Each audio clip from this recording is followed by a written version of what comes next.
በመዝሙረ ዳዊት መዝሙር 44 ከቁጥር 10 ላይ ያለው ኃይለ ቃል የዛሬ ትምህርታችን መነሻ ይሆናል። ልጄ ሆይ ስሚ፣ ጆሮሽንም አዘንቢ፣ ወገንሽንና የአባትሽን ቤት እርሺ፣ ንጉሥ ውበትሽን ወዷልና እርሱ ጌታሽ ነውና ይላል። ስለ ቃሉ አምላካችን ስም የተመሰገነ ይሁን።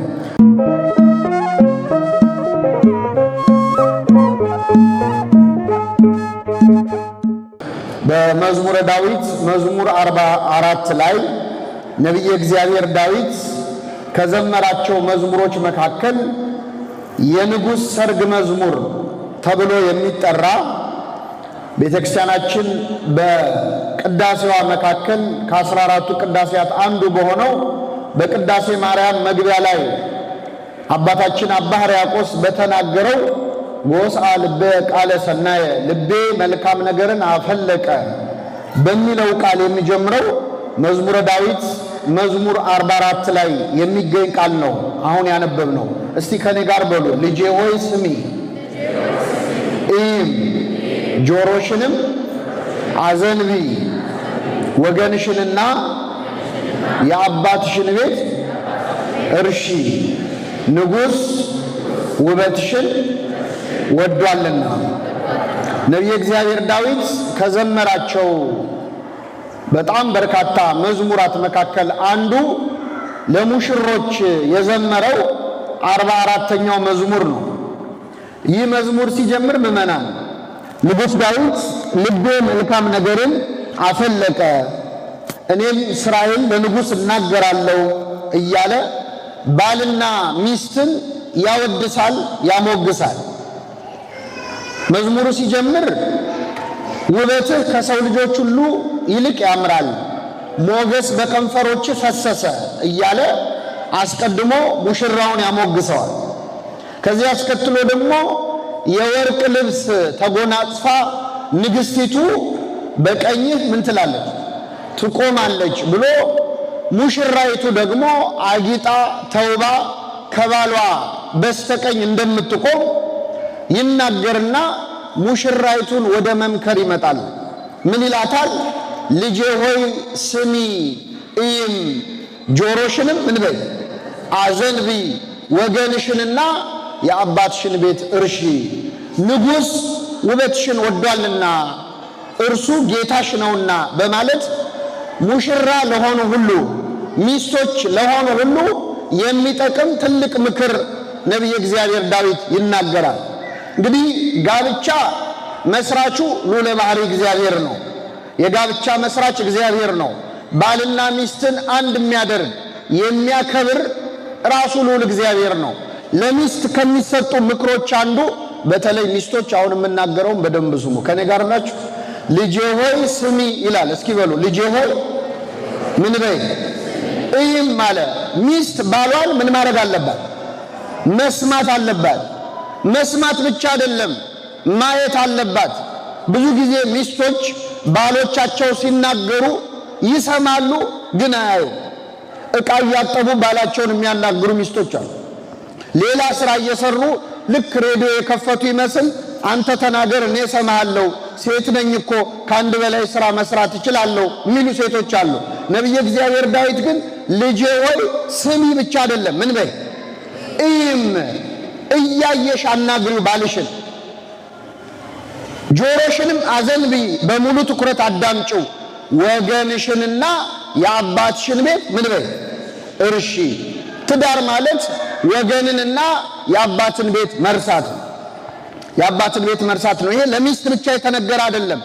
ልዑል እግዚአብሔር የመጀመሪያዎቹን ሙሽሮች አዳምና ሔዋንን በዳረበት ስፍራ በኦሪት ዘፍጥረት ምዕራፍ 2 ላይ ሰው እናትና አባቱን ይተዋል ከሚስቱም ጋር ምን ይላል? ይጣበቃል ብሎ ተናግሮ ነበር።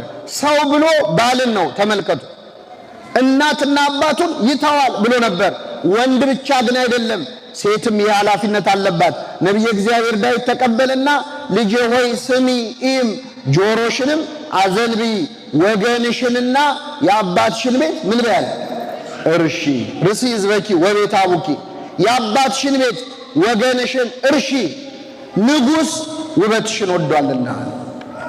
ባልሽ ንጉሡ ውበትሽን ስለወደደ ከቤተሰብሽ በላይ ከዘመዶችሽ በላይ ከእናት ከአባት ከወንድም ከእህትሽ በላይ ለባልሽ ቅድሚያ ስጪ፣ ንጉሥ ውበትሽን ወዷልና ብሎ ነቢየ እግዚአብሔር ዳዊት ለሴቶች ለሙሽሮች ለሚስቶች የሰጠው ምክር ነው።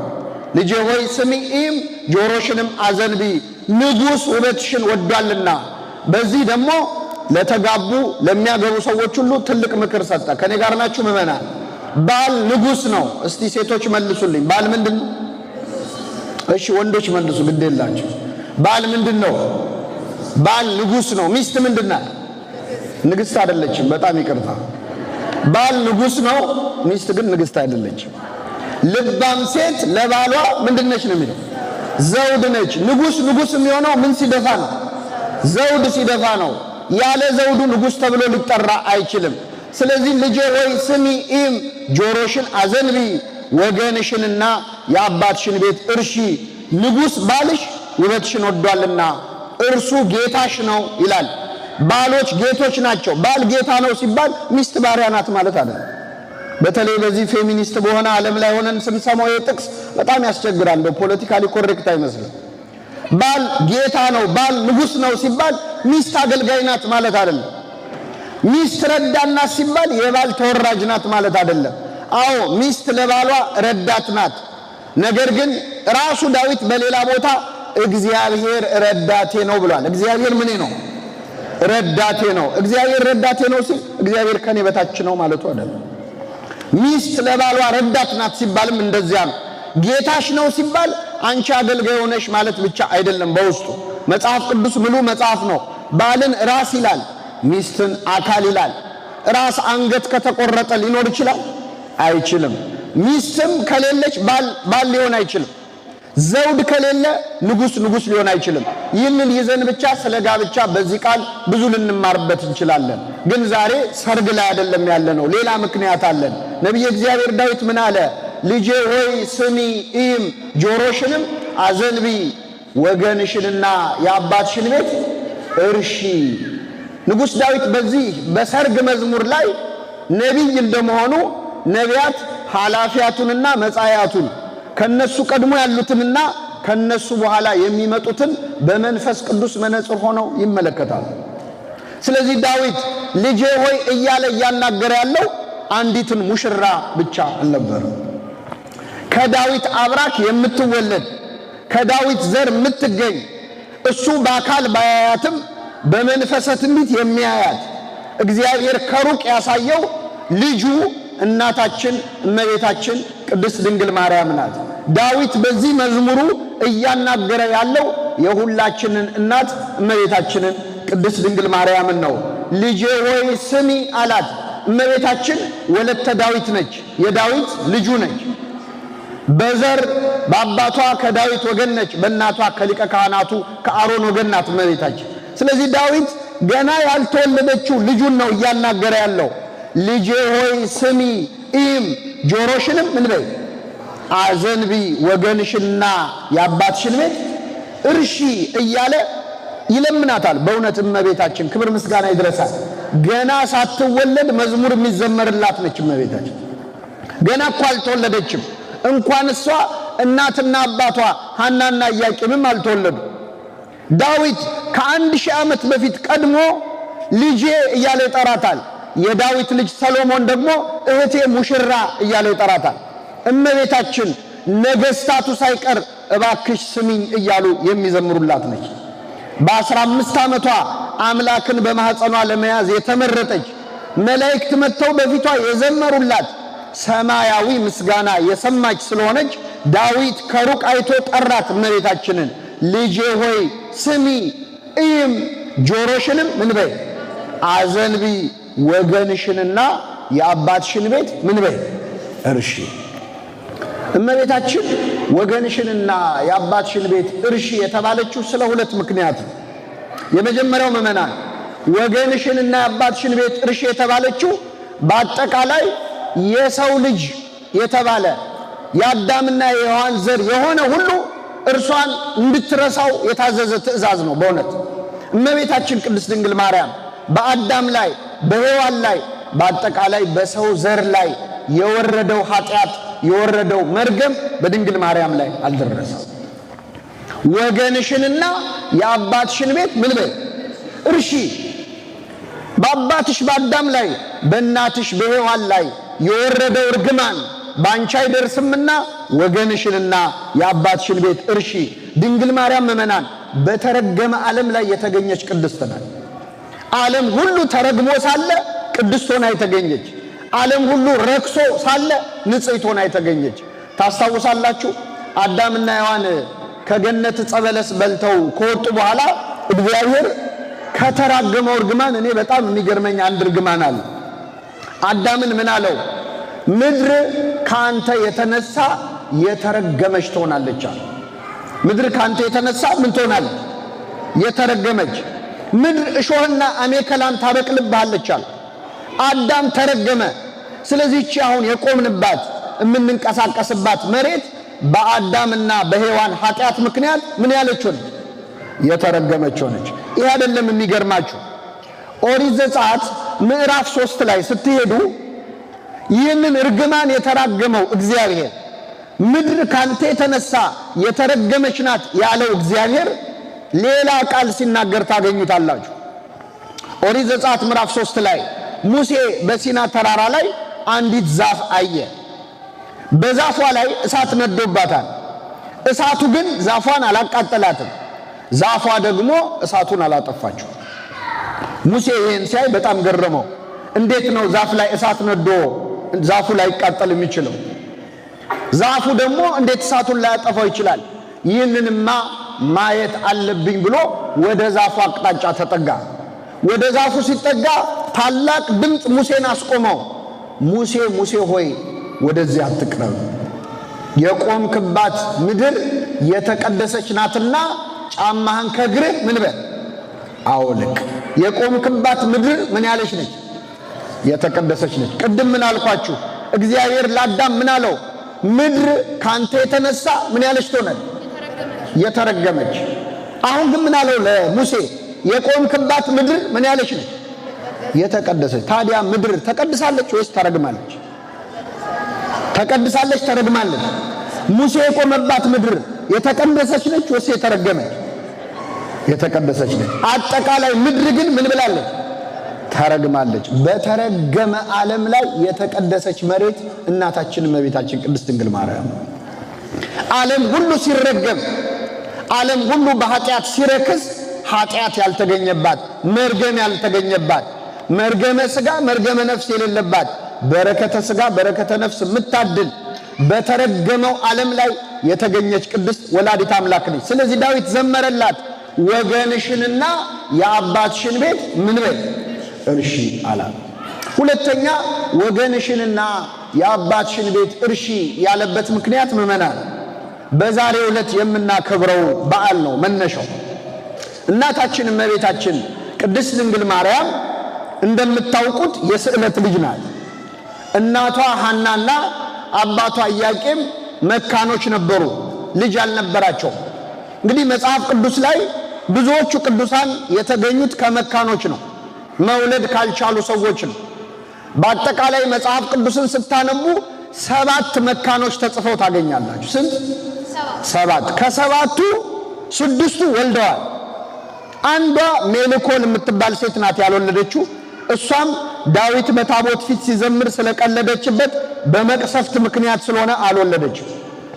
የቀሩት 6ቱ ግን ወልደዋል።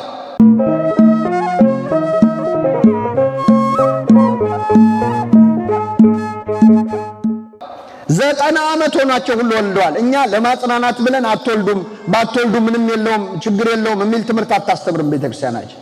ሰው ነፍሱ ከስጋው ካልተለየ በቀር እግዚአብሔር ልጅ ሊሰጠው ይችላል አይችልም? በእውኑ ለእግዚአብሔር የሚሳነው አለ? የለም። 6ቱ መካኖች ወልደዋል። እግዚአብሔር ልጅ ካዘገየ ምክንያት አለ። ያላንዳች ምክንያት አዘገይም። ምእመናን በሙሉ የወለዱ ሰዎች ዘግይተው ወልደዋል። ሲወልዱ ግን የተሰጣቸው ልጅ ተአምረኛ ልጅ። ለምሳሌ ኤልሳቤጥና ዘካርያስ ልጅ አልነበራቸው። ረጅም ዓመት ለመኑ። ልጅ ስጠን ልጅ ስጠን ልጅ ስጠን ብለው እግዚአብሔርን ወተወቱት። እግዚአብሔር ግን አልሰጣቸው። አረጁ። ልመናቸውን ለምነው ጉሮሯቸው ደርቆ ተስፋ ቆረጡ። ከዚህ በኋላማ እርጅተናል ብለው ተስፋ በቆረጡበት ሰዓት ቅዱስ ገብርኤል ለዘካርያስ ተገለጠለት። ዘካርያስ ሆይ አትፍራ፣ ጸሎት ተሰምቶልሃል አለው። ምን ተሰምቶልሃል? ዘካርያስ ልጅ ስጠኝ ብሎ የጸለየው ወጣት እያለ ነው። ባረጀ ጊዜ ገብርኤል መጥቶ ጸሎት ተሰምቶልሃል አለው። ግራ ገባው ዘካርያስ።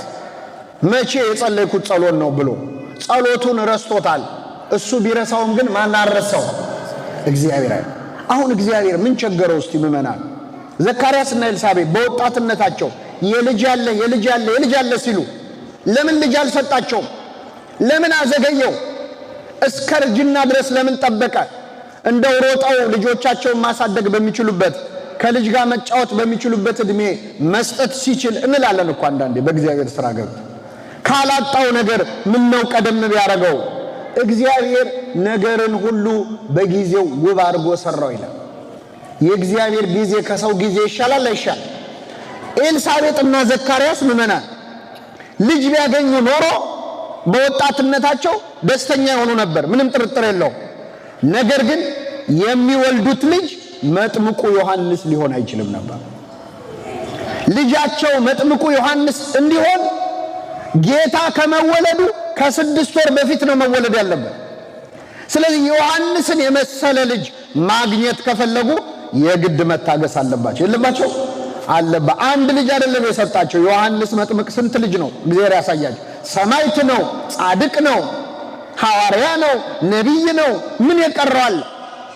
እግዚአብሔር ካዘገየ የሚሰጠን የበለጠውን ነገር ነው። ሳራም እኮ ይሄንን ያገኘችው አብርሃምና ሳራ ልጅ ሳይወልዱ ሳራ 90 ዓመት ሞላት።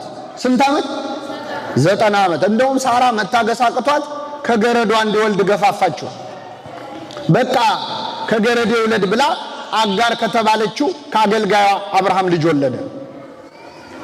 መጨረሻ ላይ አስወጣልኝ አለችው። አስወጣላት። 90 ዓመት ሙሉ ቆይታ በ90 ዓመቷ እግዚአብሔር ከቤቷ ተገኝቶ የዛሬ ዓመት ሚስት ሳራ ልጅ ትወልድልሃለች አለ። ሳራ በ90 ዓመቷ ወለደች። 90 ዓመት ሆና ተወልዳ ምን ታረጋዋለች? ከዛ በኋላ አርጅታ የለ ወይ መቼ ልታሳድግ ነው ካላችሁ መጽሐፍ ቅዱስ ላይ ምዕመናን ሴት ልጅ በዚህ እድሜዋ ሞተች ተብሎ የተጻፈው የሳራ ብቻ። የማንንም ብትፈልጉ አታገኙ። እገሊት በዚህ ዓመቷ ሞተች የሚል የተጻፈ የለም። የአንድ ሴት እድሜ ግን ተጽፏል። ሳራ የኖረችው 127 ዓመት። ስንት ዓመት? በስንት ዓመቷ ወለደች አልኳችሁ? ስንት ዓመት ኖረች ከወለደች በኋላ? 37 ዓመት። እግዚአብሔር አንድን ነገር ሳይሰጠን ከዘገየ የሰጠንን ነገር የምንጠቀምበትን እድሜውንም አብሮ ይሰጠናል። ለሁላችን ይስጠን። ስለዚህ እግዚአብሔር ዘግይቶ የሰጣቸው ሁሉ በረከት ነው ያገኙት። ሐናና ኢያቄምም ላይ የሆነው ይሄ ነው። በእውነት ስሟ ተመሳሳይ የሆነችው ሐናም የሳሙኤል እናት ሐናም እንደዚሁ መካን ነበረች። ጠብቃ ሳሙኤልን አገኘች። አግኝታ ለቤተ መቅደስ ሰጠችው። ሐናና ኢያቄምም ላይ የሆነው ይሄ ነው። ለረጅም ዓመት በመካንነት ተሰቃይተዋል። ብዙ ስድብ ተቀብለዋል። ካለ መውለድ በላይ እኮ ከባዱ የሰው አፍ ነው አይደል? ምመና ካለ መውለድ በላይ በጣም አስቸጋሪው ነገር መቼ ነው የምትወልዱት የሚለው ጥያቄ። ያው እንደምታውቁት በተለይኛ ኢትዮጵያውያን በዚህ የተካንን ነን አይደል? ከባህላችን ከጎጂ ባህሎቻችን መካከል ብዙ አሉ ጎጂ ባህል። አንዱ ግን በሰው ነገር መግባት ነው፣ በማይመለከተው መግባት ነው። ግግ ማስዋጠጥ፣ የሴት ልጅ ግርዛት እና በሰው ነገር መግባት የኢትዮጵያ ባህላችን ነው አይደል? ከጎጂ ባህል። መቼ ነው የምትወልዱት? ምን ሆናችሁ ነው? ውለዱ እንጂ እያሉ ያስጨንቋቸው ነበር። ከሁሉም በላይ በእውነት ቅድስት ሐናን የደም እንባ እንድታለቅስ ያደረጋት ወደ እግዚአብሔር ቤት መባ ልታቀርብ ስትሄድ አንቺ እግዚአብሔር ለሰው ሁሉ የሰጠውን የመውለድ ጸጋ ያልሰጠሽ ባይወድሽ እኮ ነው፣ አንቺ እንዴት በእግዚአብሔር ፊት መስዋዕት ታቀርባለሽ እያሉ ክፉ ቃል ይናገሯት ነበር። ካለ መውለዷ በላይ የቁስል ላይ ጥዝጣዜ የሆነባት የሰዎች ንግግር ነበር። ሰዎችን በንግግር ከማቁሰል እግዚአብሔር በቸርነቱ ይጠብቃል። ሐናና ኢያቄም አልቅሰዋል። በተለይ ቅድስት ሐና በነገረ ማርያም ላይ ተጽፎ እንደምናገኘው ርግቦች ወልደው ጫጩቶቻቸውን ሲመግቡ ስታይ ለሰማይ ወፎች የሰጣውን ጸጋ ለኔ የነሳኸው ለምንድነው እያለች ታልቅስ ነበር። ለፍጥረት ሁሉ የሰጣውን እንስሳት ግልገሎቻቸውን ሲያጫውቱ ስታይ ትከፋ ታለቅስ ነበር።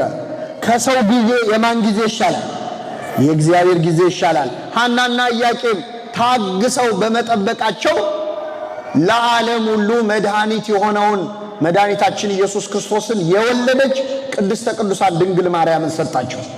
ለሁላችን ስጦታ የሆነች ጸጋ ወሀብት የሆነች ተመልከቱ።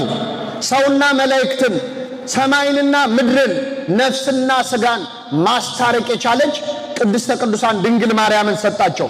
በስተርጅና ነው የወለዱት። ስዕለት ገብተው ልጅ ብትሰጠን ለኛ እናደርገውም ለቤትህ አገልጋይ አድርገን እንሰጣለን ብለው አስቀድመው ቃል ገብተው ነበርና ወላዲተ አምላክ ድንግል ማርያምን ሲያገኙ በ3 ዓመቷ እመቤታችንን ከዚህ በኋላ ከቆየች እኛም ጨክነን መስጠት አይቻለንም ብለው ወደ ቤተ መቅደስ ያስገቡበት ዕለት ነው። ለዚህ ዕለት ያደረሰን አምላክ ስሙ የተመሰገነ ይሁን። እመቤታችን ለቤተ መቅደስ ተሰጠች። ወላዲተ አምላክ ወደ ቤተ መቅደስ ስትገባ በጣም ትልቅ በዓል ነው። ዛሬ አሁን እኛ የምናከብረው ብዙ ምክንያት ስላለ ነው። ምእመናን እኛ እያንዳንዳችን ሁላችሁ እዚህ ቤተ መቅደስ ውስጥ ያላችሁ ሁሉ ወደ ቤተ መቅደስ ገብተን እናውቃለን። አታውቁ? መጀመሪያ ጊዜ ቤተ መቅደስ የገባችሁት መቼ? በ40ና በ80 ቀን ሁላችንም እኮ ገብተናል። ይሄ ያለ ነው ለክርስቲያን ሁሉ። ሲገባ ካህን ይቀበለዋል፣ ክርስትና ያነሳዋል። ክርስቶስን እመቤታችን ታቅፈው ስትገባ አረጋዊው ስምዖን ተቀበለ። እያንዳንዶቻችን ክርስቲያኖች ደግሞ ወደ ቤተ መቅደስ ስንገባ ካህን ይቀበለናል፣ ቤተ ክርስቲያን ትቀበለናለች። እያንዳንዳችን ቤተ መቅደስ የገባንበት ቀን አለ፣ የየራሳችን ማለት። ግን በዓል አድርገን የምናከብረው የእመቤታችንና የክርስቶስን ብቻ ነው። ድንግል ማርያም ቤተ መቅደስ የገባችበት በዓል ይከበራል። ለምንድነው ለይተን እመቤታችን መቅደስ የገባችበትን ቀን የምናከብረው? ቅዳሴያችን ዛሬ ሲቀደስ ልብ ብላችሁ ሰምታችሁ ከሆነ ድንግል ሆይ ካንቺ በፊት ካንቺም በኋላ እንደነበሩ ሴቶች በዋዛ በፈዛዛ ያደግሽ አይደለሽም፣ በንጽህናና በቅድስና በቤተ መቅደስ ኖርሽ እንጂ ይላል አባ ሕርያቆስ። እመቤታችን ቤተ መቅደስ ገብታለች፣ እኛም ሁላችን ቤተ መቅደስ ገብተናል። እሷ ከኛ በምን ትለያለች? በንጽህናና በቅድስና ስለኖረች። መቅደስማ ገብተናል እኮ ሁላችንም ያደግነው በቤተ መቅደስ ነው። እመቤታችን ግን በንጽህናና በቅድስና። ቤተ መቅደስ ገብቶ እኮ የማይቀደሳል፣ መቅደስ ውስጥ ሆኖ ይረከሳል። አፍኒንና ፊናስስ ያደጉት በቤተ መቅደስ አይደለም? መቅደስ ውስጥ እኮ ናቸው ለታቦቱ ቀርበው ለእግዚአብሔር የራቁ፣ እየዘመሩ እያመሰገኑ እያገለገሉ ልባቸው ግን ከእግዚአብሔር የራቀ። አፍኒንና ፊንሐስ በመቅደስ ውስጥ መስዋዕት ይካፈሉ ነበር፣ ሌሊትና ቀን ያገለግሉ ነበር፣ ምናምንቴዎች ነበሩ ይላል። ምናምንቴ ከመባል እግዚአብሔር በቸርነቱ ይጠብቀን። ስለዚህ የዛሬው ዕለት ቅድስተ ቅዱሳን ሆና መቅደስ ገብታ መቅደስ ሆና የወጣች እኮ ነች እመቤታችን። ቤተ መቅደስ አለች፣ ስትወጣ የማን መቅደስ ሆነች? የእግዚአብሔር ቤተ መቅደስ ሆነ። በዚህ ምክንያት ልጄ ሆይ ስሚ ኢም ወገንሽንና የአባትሽን ቤት እርሺ፣ ንጉሥ ውበትሽን ምን ብሏል? ወዷል ብሎ ነቢየ እግዚአብሔር ዳዊት ዘመረላ። ሁለት ነገሮች ልንገራችሁ እናበቃለሁ። አንድ ጊዜ ከኔ ጋር በሉ። ልጄ ሆይ ስሚ ኢም ጆሮሽንም አዘንቢ። ይህ የዳዊት ጥሪ ምእመናን፣ እመቤታችን የእሱን ብቻ ጥሪ እንድትሰማ የተናገረው ቃል አይደለም። ቅድም እህቶቻችን የሰንበት ትምህርት ቤት ወጣቶች በመዝሙር ሲያሰሙን በዜማ ወንዘ ትፈትል ወርቀው ሜላተ እንዘ ዘልፈት ነብር ውስተ ቤተ መቅደስ፣ ዘወትር በቤተ መቅደስ ስትኖር አስተራያ መልአክ ዘይኮነ ከመቀዲሙ፣ ለወትሮ ከምታውቀው የተለየ መልአክ ታያት ብለው ነው የዘመሩት። እመቤታችን ቅድስት ድንግል ማርያም ልጄ ሆይ ስሚ ያሰኘ ሁለተኛ ነገር የተፈጸመላት በቤተ መቅደስ ሳለች። ይኸውም ገናናው መልአክ ሊቀ መላእክት ቅዱስ ገብርኤል በፊቷ ቆሞ የ15 ዓመቷን ብላቴና ድንግል ማርያምን አደግድጎ ሰላምታ ሰጣት። ጸጋን የተሞላሽ ሆይ ምን ይበልሽ? ደስ ይበልሽ፣ ጌታ ከአንቺ ጋር ነው። አንቺ ከሴቶች ተለይተሽ ምን ያልሽ ነሽ? የተባረክሽ ነሽ። ነቢየ እግዚአብሔር ዳዊት ቀድሞ ልጄ ሆይ ስሚ፣ እግዚአብሔር መልአኩን ልኮ እያናገረሽ ነውና ሰላም እያለሽ ነውና ጆሮሽን አዘንቢ፣ የመልአኩን የቅዱስ ገብርኤልን ቃለ ምስራት ትክ ብለሽ አዳምጪ፣ ወገንሽንና የአባትሽን ቤት ምን በይ እርሺ፣ ንጉሥ እግዚአብሔር ውበትሽን ወዷልና፣ ውበት የተባለ ንጽህናሽን፣ ውበት የተባለ ቅድስናሽን ወዷልና ብሎ ነበር። ይህ የተፈጸመው በገብርኤል ሰላምታ ነው። ገብርኤል ቆሞ አመሰገናት። ጸጋን የተሞላሽ ሆይ ደስ ይበልሽ፣ አንቺ ከሴቶች ተለይተሽ ምን ያልሽ ነሽ? የተባረክሽ ነሽ አለ። እርሷም ባየችው ጊዜ ከንግግሩ የተነሳ በጣም ደነገጠች። ይችን ቃል ይዛችሁ ሂዱ። በእውነት ከዛሬው በዓል ጋር ቀጥታ የሚገናኝ ነው። እርሷም ባየችው ጊዜ በሉ እስኪ። ከንግግሩ የተነሳ በጣም ደነገጠች። ከምኑ የተነሳ? ከንግግሩ። የሚገርማችሁ መጽሐፍ ቅዱስን የሚያነብሰው ይሄ ቃል በጣም ይገርመዋል። በመጽሐፍ ቅዱስ ላይ መላእክትን ያዩ ሰዎች አብዛኞቹ ራሳቸውን ስተው ይወድቃሉ። ለምሳሌ ነቢየ እግዚአብሔር ዳንኤል ቅዱስ ገብርኤል መጥቶ አናገረው። መልአኩን ባየው ጊዜ ፈራው፣ ራሴን ስቼ ወደኩኝ፣ እንደሞተ ሰው ሆንኩ ይላል። መልአኩም ዳንኤል ሆይ አይዞ አትፍራ ብሎ አስነሳኝ። መላእክትን ያዩ ሰዎች ራሳቸውን ስተው ወድቀዋል። ማርያምም ገብርኤልን ባየች ጊዜ ራሷን ስታ ወደቀች የሚል አነበበ። ምንድነው ያስደነገጣት? እርሷም ባየችው ጊዜ ከምኑ የተነሳ ደነገጠች? ከቃሉ አነጋገር አይታ ደነገጠች። መልአኩ አይደለም ያስደነገጣት፣ ምኑ ነው? ቃሉ ነው። ለምን መልአኩ አላስደነገጣትም? እመቤታችንን በክንፋቸው አቅፈው ደግፈው ያሳደጓት እነማን ናቸው? መላእክት ናቸው። በመልአኩ በፋኑኤል እጅ በአንድ ክንፉ አቅፎ በአንድ ክንፉ ደግፎ እየመገበ ያሳደጋት ድንግል ማርያም መልአክ አይታ ልደነግጥ አትችልም። መልአኩ አይደለም ያስደነገጣት፣ ንግግሩ ነው። ከቃሉ አነጋገር አይታ ደነገጠች። ይህ እንዴት ያለ ሰላምታ ነው ብላ አሰበች። እንዲህ ያለውን የምስጋና እጅ መንሻ እንዴት ብዬ እቀበለዋለሁ አለች። እመቤታችን እንዴት አይነት ትሕትና እንዳላት ታያላችሁ። የ15 ዓመት ልጅ ነች፣ ወጣት ነች። ምስጋና ሲቀርብላት እንዴት ያለ ምስጋና እንዴት እቀበለዋለሁ አለች። እስቲ በሷ እድሜ ያሉ ሴቶች ወጣቶች አይደለም የእግዚአብሔር መልአክ አንድ ወንድ ቢያመሰግናቸው አንቺ ከሌሎች ሴቶች ትሻያለሽ ቢላቸው እንዴት ያለ ሰላምታ ነው ይላሉ? አንጨምርብን ነው የሚሉት አይደል? ደስ ነው የሚላቸው። እመቤታችንን እኮ ቆሞ ሰላምታ የሰጣት ጎረምሳ አይደለም። ድንግል ሆይ የሚያታልሉ ጎልማሶች ያረጋጉሽ አይደለሽም፣ የሰማይ መላእክት ጎበኙሽ እንጂ ነው። ገብርኤል አመሰገናት። ይህ እንዴት ያለ ሰላምታ ነው አለች። መልአኩም እንዲህ አላት፣ ማርያም ሆይ አትፍሪ፣ በእግዚአብሔር ፊት ምን አግኝተሻል? ሞገስን አግኝተሻል። እነሆ ትጸንሻለሽ፣ ወንድ ልጅ ትወልጃለሽ፣ ስሙንም ኢየሱስ ትይዋለሽ። እርሱ ታላቅ ነው፣ የልዑል ልጅ ይባላል። ጌታ አምላክ የዳዊት የአባቱን ዙፋን ይሰጠዋል፣ በያዕቆብ ቤት ላይ ለዘለዓለሙ ይነግሳል። ለዘለዓለም ንጉሥ ትወልጃለሽ ስትባል የድንግልናይስ ነገር ብላለች። እምኀበአይቴ ረከብኮ ዘከመ ዝብስራተ፣ እንዲህ አይነቱን ዜና ከየት አመጣኸው? ዘእንበለ ዘር ምድር ትወተ፣ ዘር ሳይዘራ ምድር ልታበቅል፣ ወዘእንበለ ምትም ድንግል ጽንሰተ፣ ባል ሳታገባ ደግሞ ድንግል ልትጸንስ ከየት አመጣኸው ማለቷ ነው ይላል ቅዱስ ያዕቆብ ዘስሩ። ጠየቀችው ገብርኤልን፣ ወንድ ስለማላውቅ እንዴት ይሆናል አለችው። በጣም ይገርማል። ገብርኤል ተጨነቀ። እመቤታችን አያችሁ ድንግልና የሚያሳስባት ነበረች። መልአክ ፊት እንኳን ቆማ እንዴት ይሆናል አለችው። እኔ ደስ የሚል ነገር ልንገራችሁ። እመቤታችን ሐሳቧ ድንግል ሆኖ መኖር ነው። እግዚአብሔር ሐሳቡ ከሷ መወለድ ነው። ሁለቱንም ፈጸመው። እሱም ከርሷ ተወለደ፣ እሷም ለዘላለም ምን ሆና ኖረች።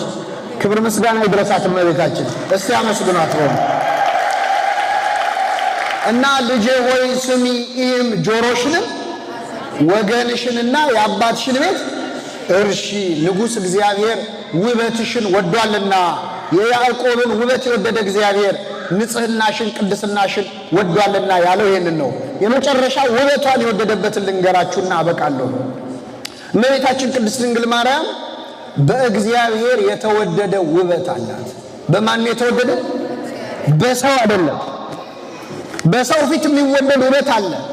ሰው ፊትን ያያል፣ እግዚአብሔር ግን ምንን ያያል? ልብን ያያል። ብዙ በውበት ያማሩ እኮ ሴቶች አሉ። ብዙ በውበታቸው የሚማርኩ ደናግል አሉ። እግዚአብሔርን መማረክ የቻለው ውበት ግን የድንግል ማርያም ውበት። እግዚአብሔርን ከሰማይ የሳበ ንጉሥ ውበትሽን ወዷል ያስባለ አበባ ንብን እንደሚስብ እግዚአብሔርን ከሰማየ ሰማያት ከዙፋኑ አውርዶ ከቅፏ እንዲያድር በማህፀኗ እንዲያድር ያደረገ ንጽህና ቅድስና በእመቤታችን ላይ ተገኝቷል። ንጉሥ ውበትሽን ወዷል ተብላለች። ምንድነው የእመቤታችን ውበት? ሌሎች ላይ ያልተገኘ ውበት ብዙ አለ። ትህትናዋን ብቻ ልንገራችሁ። ምድር ላይ ካሉ ሴቶች ድንግል ማርያምን የሚያህል ትህትና ያለው ሰው የለም። እመቤታችን በጣም ትህት ነበረች። ራሷን ዝቅ ያደረገች ነበረች። ገብርኤል መጥቶ እነሆ ትጸንሻለሽ፣ ወንድ ልጅ ትወልጃለሽ፣ የዘላለም ንጉሥ ነው፣ የእግዚአብሔር ልጅ ይባላል ሲላት ምንድነው ያለችው? እነሆኝ የጌታ ባሪያ እንደ ቃልህ። እነሆኝ የጌታ ምኑ አይሰማም። ገብርኤል ምን ትሆኛለሽ ነው ያላት? እናቱ። እነሆኝ የጌታ እናቱ ብትል ትችላለች። እሷ ግን እነሆኝ የጌታ ምኑ ባሪያው። አንዴ እንዳይመስላችሁ። በኋላም ስትጸልይ ምን አለች? ነፍሴ እግዚአብሔርን ታከብረዋለች፣ መንፈሴም በመድኃኒቴ በእግዚአብሔር። ከዚያስ የባሪያይቱን መዋረድ። ይገርማችኋል። እግዚአብሔር ባሪያው ስትሆን እናቱ አደረጋት። እሷ ደግሞ እናቱ ስትሆን ራሷን ባሪያ ብላ ጠራች። ክብሯ ከፍ ሲል ትህትናዋ ግን እየጨመረ የሚመጣ ሰው እኮ ክብሩ ከፍ ሲል ጸባዩ ይበላሻል አይደል? ትንሽ ዕውቀት ሲያገኝ፣ ትንሽ ስልጣን ሲያገኝ፣ ትንሽ ሀብት ሲያገኝ የማይቀየር ሰው የለም።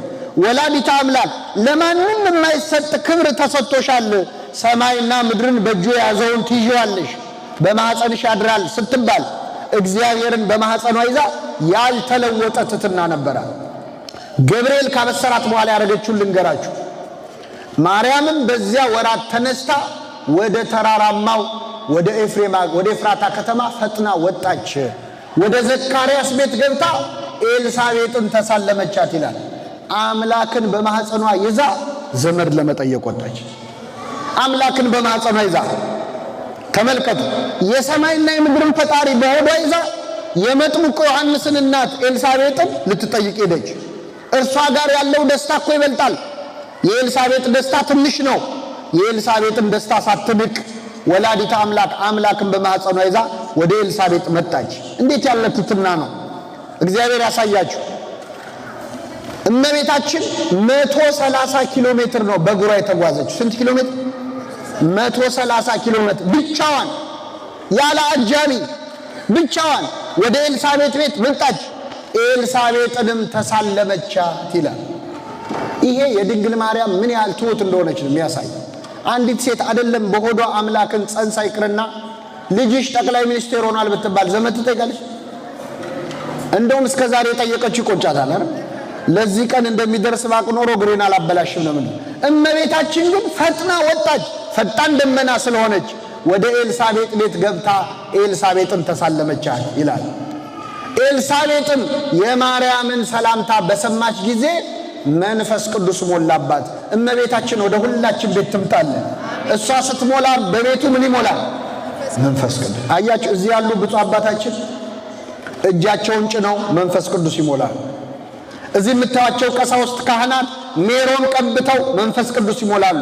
ድንግል ማርያም እንደ ጳጳሳቱ እጇን ሳትጭን እንደ ካህናቱ ሜሮን ሳትቀባ በሰላምታዋ ድምጽ ብቻ በኤልሳቤጥ ላይ መንፈስ ቅዱስ ሞላችባት። ወደ ሁላችን ይወጥምጣለን።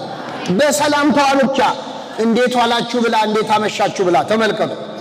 ልክ ድምጿን ስትሰማ በኤልሳቤጥ መንፈስ ቅዱስ ሞላባት።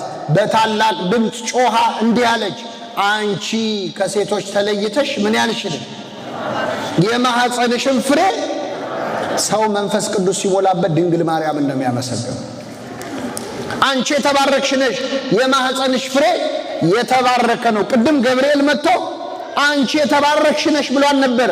ኤልሳቤጥ ጨመረችበት የማህፀንሽን ፍሬ ምን ያለ ነው?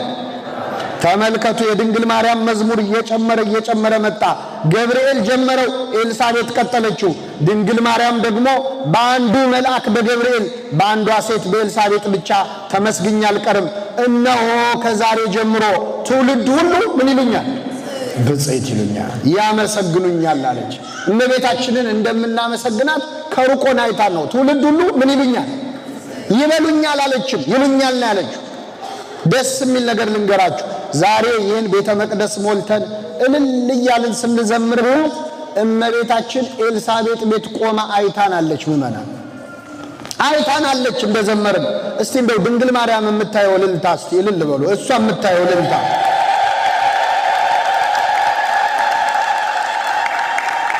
አይ አሜሪካን ሀገር በጣም ከፍተኛ የእልልታ እጥረት አለ። እኔ በሚመጣው ስመጣ አንድ ሻንጣ እልልታ ይዤ እመጣለሁ። 3 አድርጉት እስቲ በደንብ እልል በሉ። እነት ከዛሬ ጀምሮ ትውልድ ሁሉ ምን ይሉኛል? ይሉኛል ስንላት አየችን። አያችሁ ኤልሳቤጥ ቤት ቆማ ይህንን እልልታ ሰማችሁ። ወላዲተ አምላክ ገና የሚመጣው ትውልድ ያለፈው ትውልድ ሁሉ ብፅዕት ንዕድ ክብርት እያለ ያመሰግናታል። ስለዚህ ኤልሳቤጥ አንቺ የተባረክሽ ነሽ የማህፀንሽ ፍሬ። ዛሬ አባታችን ሆይ ብለን ስንጨርስ እመቤታችን ሆይ እንላለን አንልም? አንዳንድ ሰዎች አባታችን ሆይ በሉ አለ እንጂ እመቤታችን ሆይ በሉ አለ ወይ ለምን ትጨምራላችሁ ይላል።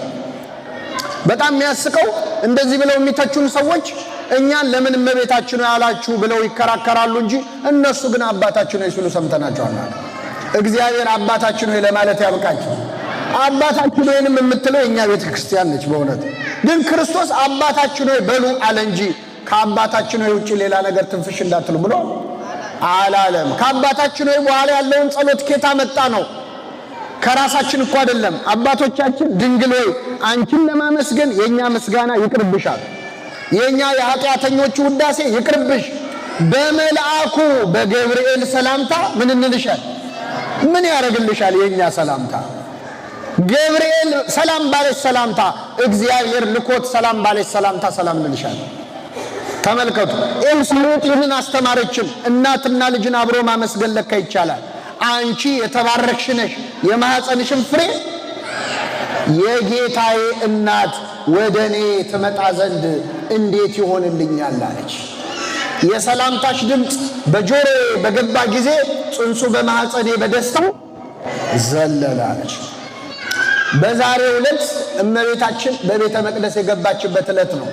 ከገባችባቸው ምክንያቶች የመጨረሻው ንጉሥ እግዚአብሔር ውበቷን መውደዱ ብቻ አይደለም፣ እመቤታችን የእግዚአብሔር ማደሪያ ታቦት ስለሆነች ነው። ንጽሕተ ንጹሐን ከዊና ከመታቦት ዘዶር ዘሲና ይላሉ አባቶቻችን። እንደ ሲናዋ ታቦት ዘዶር ንጽሕተ ንጹሐን ሆና በቤተ መቅደስ ድንግል ማርያም አደረች። ድንግል ማርያም የእግዚአብሔር ታቦት ስለሆነች ነው መቅደስ ውስጥ ያደገችው። ታቦት የሚያድረው በምን ውስጥ ነው? ታቦት መሆኗን የሚያሳይ 4 ነገሮች ነግሬያችሁ ወርዳለሁ። ንጉሥ ዳዊት የእግዚአብሔር ታቦት ወደሱ ከተማ ሊመጣ መንገድ እንደጀመረ ሰማ። ዳዊት ሲሰማ ምን አለ? ከኔ ጋር በሉ፣ የእግዚአብሔር ታቦት እንዴት ወደኔ ይመጣል? የማን ታቦት? ዳዊት ፈራ። ታቦት ወደ አንተ ሊመጣ ነው ሲባል የእግዚአብሔር ታቦት እንዴት ወደኔ ይመጣል? ግን እግዚአብሔር ፈቀደ። የእግዚአብሔር ታቦት በሰው ታጅቦ በካህናት ተይዞ ወደ ዳዊት ከተማ መጣ።